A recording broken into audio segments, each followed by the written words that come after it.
everyone, Lisa here with you today on the Crafty Meraki YouTube channel. Today I'm going to be colouring the Bold and Beautiful stamp set, only I'm not going to be colouring all of it. I'm going to create a card that just uses part of the image, and I'm going to be colouring with my Karin markers today. So let's get started. Okay, so we're going to start by stamping our image, and today I am using some Arches hot pressed cardstock. I usually use Bristol Strathmore Smooth, but I'm running low. I haven't had a chance to order any, and I know that Arches hot press works really well as well. I do stamp this several times, although this is a smooth cardstock compared to the cold press.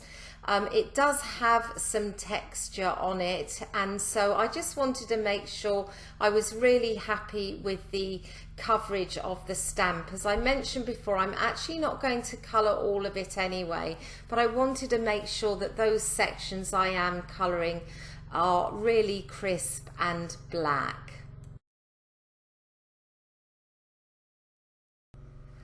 I'm actually going to heat emboss this as well, and I don't have to do that. It would be fine if I didn't do that, but I am going to cut out part of the image, and I just thought it might make the edges look a little bit neater when I fussy cut out the parts of the image that I'm going to use. So just adding some clear embossing powder on, and I'm going to heat set that.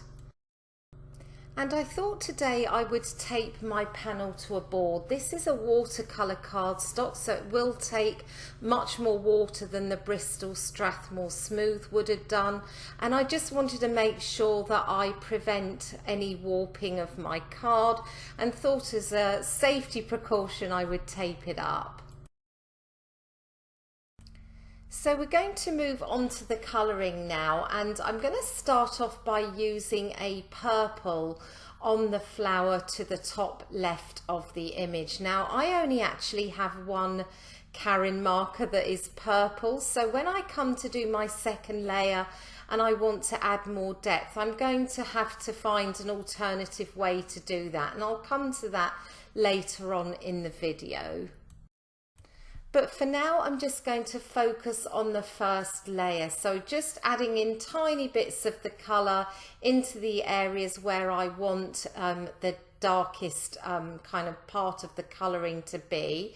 And I guess what I'm looking to try and achieve is to have some kind of faded out or whiter area towards the centre of each petal.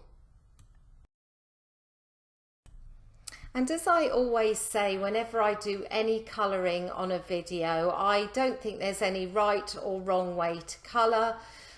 I think you have to find what works for you. For instance, you might decide that you want your lightest area to be at the top of each petal. That is absolutely fine. You can colour your image that way. You really should enjoy colouring. I always feel it shouldn't be a chore. It just should be something that you sit down and you can relax doing. And I just sort of have found over the years, this is the way that I tend to veer towards colouring, particularly when I watercolour. I've added some of the purple marker onto an acrylic block, and you can see now I'm just picking tiny bits of that up and just using that to colour those other smaller areas where I don't want to actually go in with the marker because I think I'm going to put too much ink down. So picking it up from the acrylic block does help you to control how much you put down. So I'm now going to move on to my second flower. This is the largest flower in the image, and I thought I would colour this pink, and I am going to do 2 layers, but I'm going to start off by colouring my lightest layer, and again I'm going to go through the same process, adding the pigment down onto the cardstock and blending it out so that I have a lighter area in the centre of each petal. I do find that with watercolour markers, some of them blend easier than others. My pink doesn't seem to be quite as pigmented as the purple. I don't know why. It still does blend out fairly easily, but I'm finding that I need to add more pigment down onto the cardstock, and that's also probably because I have a larger area to fill as well. So gradually working my way around the image, bringing the colour down from the top and also up from the bottom. So this is one of the largest stamp sets from Crafty Meraki. This image is pretty big. I haven't measured it at all, but I think it would be one of those images that would look really beautiful coloured in full and perhaps put into some kind of box frame, maybe even given out as a gift or something. It's a really lovely image to colour. Lots of kind of larger areas where you can practice your blending, but also a good mix of smaller areas as well. And I'm doing the same here. I've added some of this light pink onto a block, and I'm just picking that up and adding it to those petals on the outer edge. And I'm going to move on to the final of the flowers now that I'm colouring today, and just adding in a little bit of green just onto the stem. And this final flower I thought I would colour in orange, so I'm going in with my lightest orange first. And this is really quite a small flower, so this doesn't take long at all.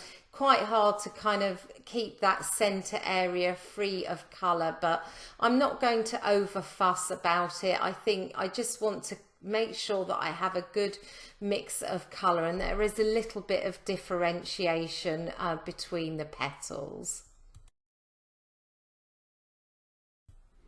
So now that I've finished that first layer of colouring, I'm going to go back and add in some deeper colour. And as I mentioned earlier, I only have one purple. So for my darker areas on that top left flower, I'm actually going to use some black. And I am using this quite sparingly. You'll see that I've put it onto an acrylic block. I didn't put any of the black directly onto the flower itself. I've just picked up tiny little bits and I'm dabbing that on here and there over that flower and blending it out with the water brush. And you actually really don't notice that it's black in the final image, but I really do think it helps to kind of define those edges and those areas where you think your shadows might be. And just fussing around a little bit here just to make sure that I'm happy with how that looks. And then I'm going to move on to the second layer of the largest flower. So I am using a darker pink here, and as you can see, I'm going direct to the cardstock for most of the colouring on the second layer. Because it's a darker pink, it isn't as harsh as the black. I'm not worrying so much about how much I add on, but again, I follow the same process, add some into the top and to the bottom, and then just blend it out towards the middle. Whilst I carry on with the colouring of the rest of the images, I'm going to just pop a little bit of music on, and then I'll be back to show you how I create the rest of the card.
So just finishing the last bit of the colouring, and now I'm going to work on the rest of the cards. So to start off, I'm going to create my background panel, and for this I'm actually going to stamp the image one more time, or a couple of times, to make sure I get good coverage. But this time I'm going to stamp it with a light grey ink, and I'm stamping it onto Nina Solar White 80-pound cardstock. So as you can see there, I didn't get the best coverage on my first stamp, so I'm going to stamp that down again. I just thought it would add some nice detail behind my colouring. Off camera, I went ahead and fussy cut out my colouring, and because I have now cut that out with scissors, I just want to disguise that white edge that you get when you fussy cut an image out. So I'm just taking a black Copic marker here, and I'm just running that around the edges just to hide any of that white that you can see. It just helps to neaten up your image a little bit, and it'll be less visible on the card as well. I've added some foam tape to the back of my colouring, and I'm now going to pop that down onto the background panel. So I'm just going to use some tweezers to help me line that up, and it's really easy to do. I'm literally just going to place it over the same area of the background panel, and then I go ahead and I adhere that panel to a base card, and I'm just going to cut off the excess from the sides. And of course, no card is complete without a sentiment, so I'm just using one from the set. I white heat embossed this onto some black cardstock off camera, added some foam tape onto the back, just working out where to position that now with the usual amount of indecision, but I settle on the top right in the end. So that brings us to the end of today's card. I hope that you've enjoyed seeing that come together, and I will be back with you again next week with another card for you. But in the meantime, I hope that you have a great weekend. Bye for now.